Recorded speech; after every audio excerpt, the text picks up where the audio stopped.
Chapter 3 the simple SB7 framework. इस chapter में हम SB7 फॉर्मूला के सारे एलिमेंट्स को डिटेल में डिस्कस करेंगे, जिससे आपको ये फॉर्मूला अच्छे से समझ आएगा। तो चलिए स्टार्ट करते हैं। The story brand framework. A character. SB7 formula का सबसे पहला एलिमेंट है कैरेक्टर। अब ये बात तो हमें पता है कि हर स्टोरी में एक हीरो जरूर होता है, जो कि उस स्टोरी का मेन कैरेक्टर होता है। ये कोई नई बात नहीं है, लेकिन एक गलती जो कंपनीज करती हैं वो ये है कि वो उस स्टोरी में खुद अपने आप को हीरो बना देती हैं। एक बात याद रखना कि आप जो स्टोरी आपके कस्टमर्स से शेयर करोगे, उस स्टोरी में मेन कैरेक्टर आप नहीं हो, बल्कि आपका कस्टमर है।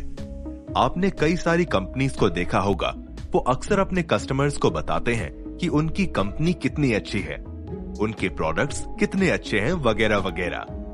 आप जो स्टोरी अपने कस्टमर्स को बताएंगे, उसमें हीरो आपके कस्टमर्स हैं। स्टोरी के बारे में अभी फिक्र नहीं करो, हम इस बुक में बहुत डिटेल में डिस्कस करेंगे कि अपने बिजनेस और प्रोडक्ट के लिए स्टोरी कैसे लिखनी है। लेकिन अभी के लिए ये जान लो कि उस स्टोरी में हीरो आपका कस्टमर होगा। ये जानने के बाद आपको अपने आप से ये पूछना है कि आपके कस्टमर को क्या चाहिए।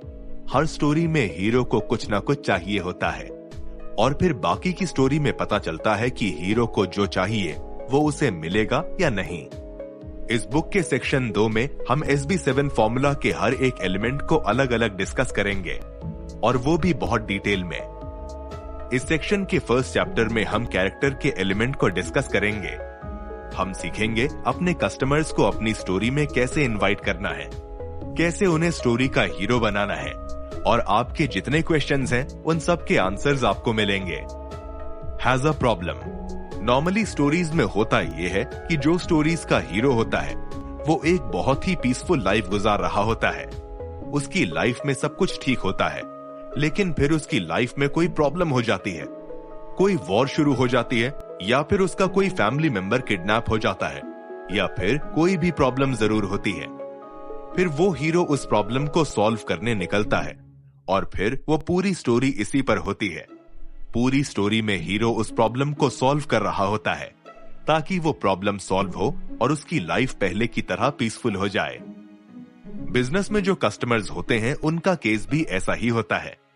जब कस्टमर्स हमारे पास आते हैं तो वो चाहते हैं कि हम उनका कोई प्रॉब्लम सॉल्व करें। ये प्रॉब्लम कोई बिल्कुल छोटा प्रॉब्लम भी हो सकता है, या फिर कोई बड़ा प्रॉब्लम भी हो सकता है।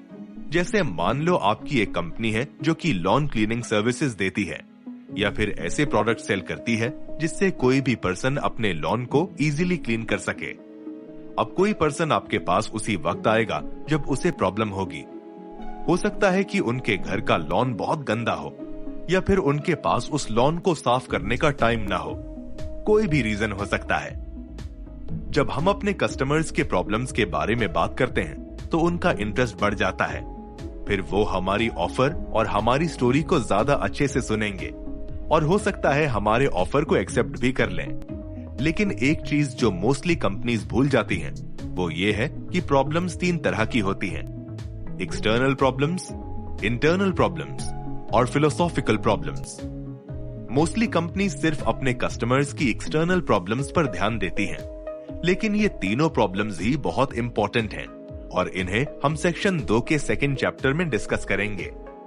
साथ ही हम ये भी डिस्कस करेंगे कि हम कैसे अपने कस्टमर्स के प्रॉब्लम्स को हाईलाइट कर सकते हैं।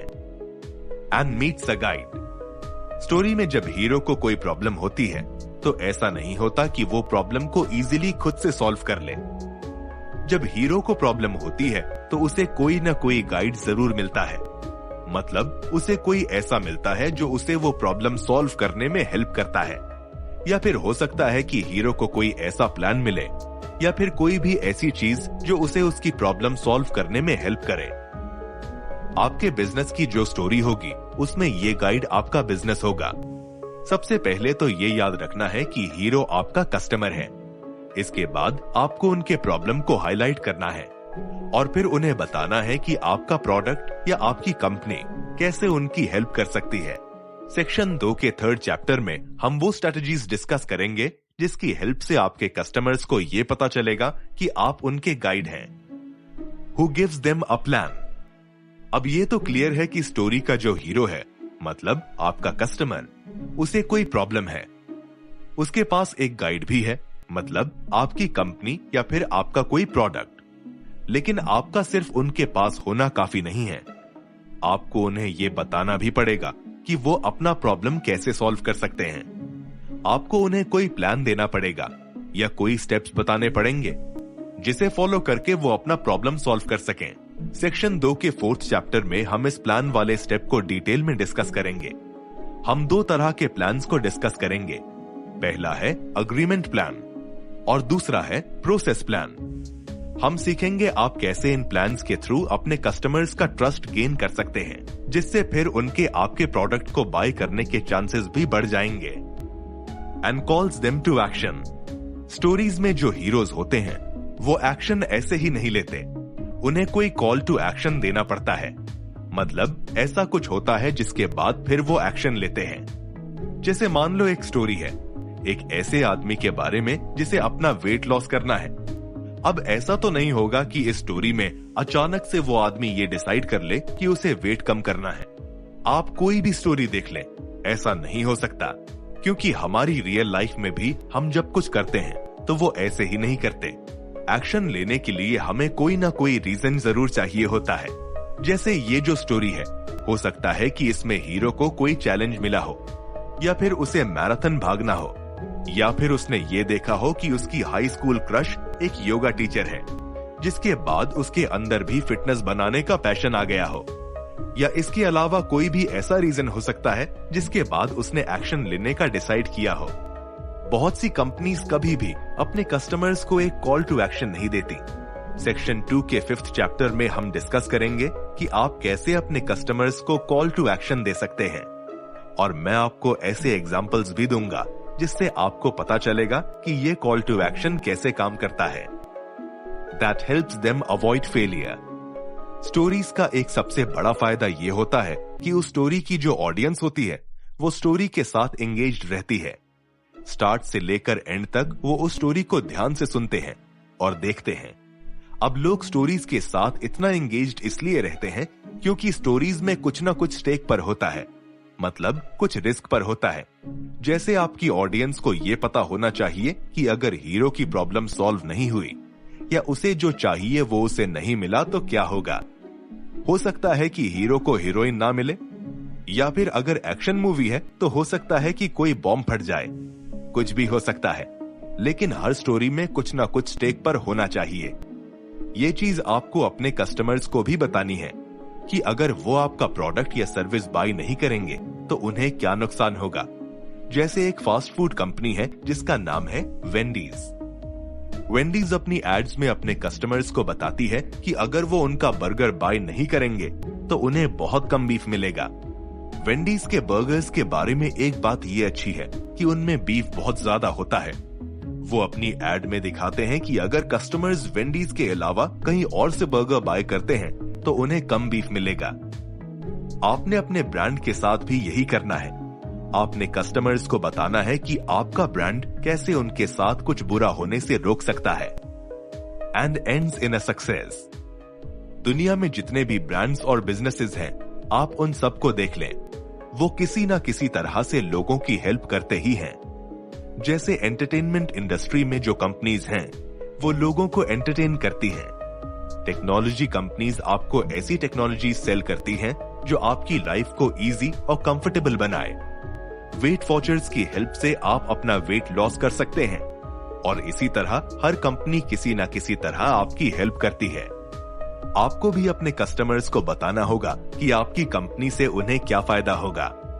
सेक्शन 2 के 7th चैप्टर में हम डिटेल में डिस्कस करेंगे कि आप ये कैसे कर सकते हैं।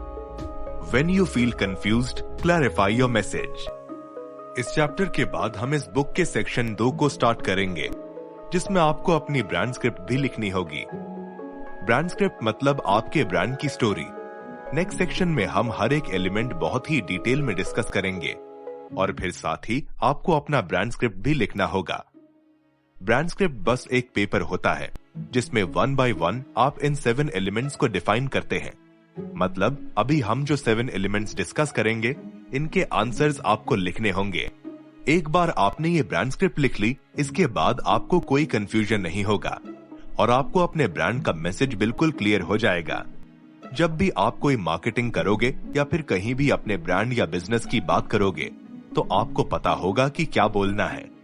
ये भी याद रखना है कि एक बार आपने अपना ब्रांड स्क्रिप्ट लिख लिया, इसके बाद आप उसे वापस एडिट भी कर सकते हो।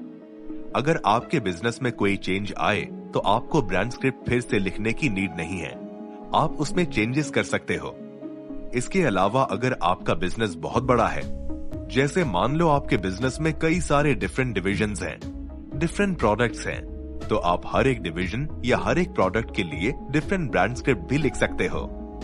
Clarify your message so customers listen. अभी हम जो सेक्शन 2 में चैप्टर्स पढ़ेंगे, उन चैप्टर्स को पढ़ते वक्त आपको 3 काम करने हैं। सबसे पहले आपने एक चैप्टर पढ़ना है। उस चैप्टर को पढ़ने के बाद ऐसे पोटेंशियल मैसेजेस लिखने हैं जो आप उस एलिमेंट में लिख सकते हैं। जैसे मान लो आपने प्रॉब्लम वाला चैप्टर पढ़ा है, तो ऐसे प्रॉब्लम्स लिखो जिसमें आप अपने कस्टमर्स की हेल्प कर सकते हो। थर्ड और फाइनल चीज आपने ये करनी है कि आपने उन मैसेजेस को देखना है जो आपने लिखे हैं और डिसाइड करना है कि आप इन मैसेजेस में से कौन सा वाला मैसेज यूज करेंगे।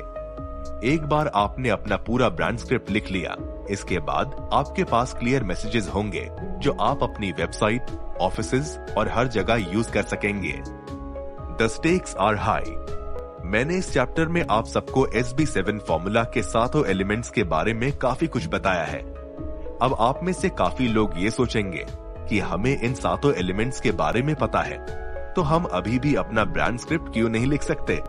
लेकिन मैं आपको बता दूं कि इस बुक में अभी तक ऑथर ने सिर्फ इन एलिमेंट्स का इंट्रोडक्शन दिया है, लेकिन इन 7 एलिमेंट्स के जो रूल्स हैं, इनकी एप्लीकेशन है, ये सब हम सेक्शन 2 में डिस्कस करेंगे। इसलिए अभी से अपना ब्रांड स्क्रिप्ट लिखना स्टार्ट नहीं कर देना। अभी मैंने आपको जो 3 स्टेप्स बताए थे, उन्हें फॉलो करते हुए आपने अपना ब्रांड स्क्रिप्ट लिखना है। अब मैंने आपको सारी इंस्ट्रक्शंस दे दी हैं और सारे एलिमेंट्स का इंट्रोडक्शन भी दे दिया है। तो चलिए फिर से इस बुक का सेक्शन 2 स्टार्ट करते हैं।